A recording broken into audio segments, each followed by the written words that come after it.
Hi, thought we'd share some tips for managing garden waste now that the brown bin collections have been suspended.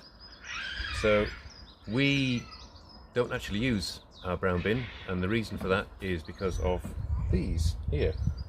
These are our compost bins. All our garden waste goes into here. This one now is maturing nicely and is going to be ready in a month or two. This one here is still in use. That should fill up maybe in a couple of months once we start doing all of the grass mowing. And then we've got this one here as well that we can use, which composts a little bit faster.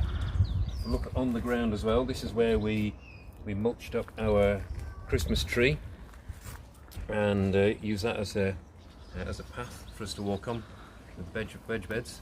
And if we look behind up here, what we've got in our garden are some very large poplar trees, and these shed branches on a regular basis. So what we do is we take those branches and they just get piled in a heap over here, and any animals can go and find themselves a home in there. Also, all the leaves that fell off the tree, they got piled here as well again, so it helps feed the tree. We raked a bit of moss out of the lawn as well, and we left some of that here to help the birds to make their nests. And a bit further on,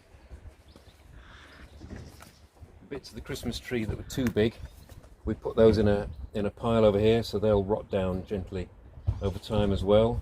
And we've got more bits of slowly rotting tree as well in the back of the garden. This is a really shady corner of the garden. It gets hardly any light at all, so we wondered what we could put in here. We had noticed we'd got some frogs, so we got a large plastic bucket about 2 feet deep, sunk that into the ground, and that's become a wildlife pond. We've grown lots of ferns around it, and then Christmas trees from years past have been chopped up and piled around the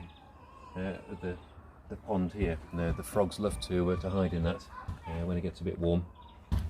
We also take in bits of waste from our neighbours as well, as they know that we'll use it in the garden. So what we've got down here is when the neighbours have pruned their trees, then we've taken the logs and chopped them up into smaller pieces and piled them again in quite a shady part of the garden.